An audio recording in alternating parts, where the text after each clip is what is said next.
Kasalanan ko ba na ibinigay sa akin yung pera? Hindi, di ba? Pakisagot na lang. Hintayin ko yung mga sagot nyo, ha? May ano tayo, may information na lumabas ngayon lang. Ano yun? Si AQ ang tumawag kay Freethinker through Inday Marie.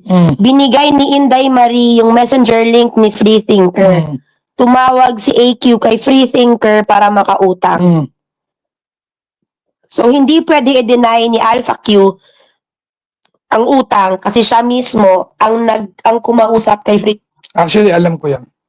Alam ko yan.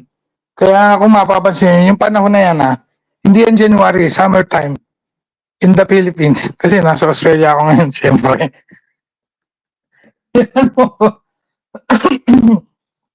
Kung matatandaan nyo, around summertime in the Philippines,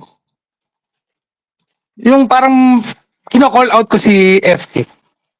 At hindi ko lang matandaan kung ano pangalan ng pamangkin niya na sinasabi niyang sekretarya. Lumabas pa nga yun parang si Mama Sally pa nagpangalan nun nakalimutan ko na. Starts with letter N. Starts with letter N, babae. Ano ang pangalan nun? Kung matatandaan ninyo. Hindi naman Nora. Hindi naman Nancy. Nancy yata hindi Nancy. I don't know. Alam niyo naman, nasa Australia na ako. Marami na ako nakalimutan ng mga bagay na nasa isip ko nung ako'y nasa Philippines. Nung ako'y nasa Philippines pa lang.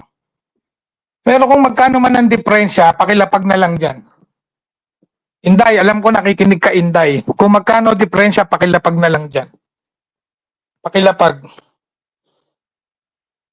Pre, mamaya ako. Okay, sige, teka. Kung magkano diferensya, o sabi ni Daddy Penge 10K, matanda na ba o talaga lang bobo si Palpa Q? Kaya hindi na maalala ang mga nangyari. Parang si Tessa, ganun din. At ito pa, ang iginigiit ko kung mapapansin nyo doon sa pangalawang akit ni Tessa, ang sinasabi ko, Tessa, hindi 17K yun, hindi 17.5. Yung nasa akin, kung di ako nagkakamali, 11.5 or 12.5. Kasi doon sa kabuuan ng 17.5, nagpauna na ng 5,000 si Tessa mula sa bulsa niya kay Inday Marie na ikinakaltas nila doon sa suma total nung value, nung amount. Kaya yun lang yung napunta sa akin, huwag nyo nang tubuan. At hindi ko rin ibabalik yung perang ibinigay na sa akin dahil ginawan ko naman ng paraan niya para mapunta sa akin. Inday, kasalanan mo yan, ba't ka kasi nagwawalwal? Kasalanan mo yan. Garutay, walang tiwala sa'yo si Palpa Q. Kaya hindi pinadala sa iyo ang pera. Kaya nakakahiya, kain tayo ka pa. May Palpa Q, wala namang tiwala sa iyo. Tama, hello, Tita How.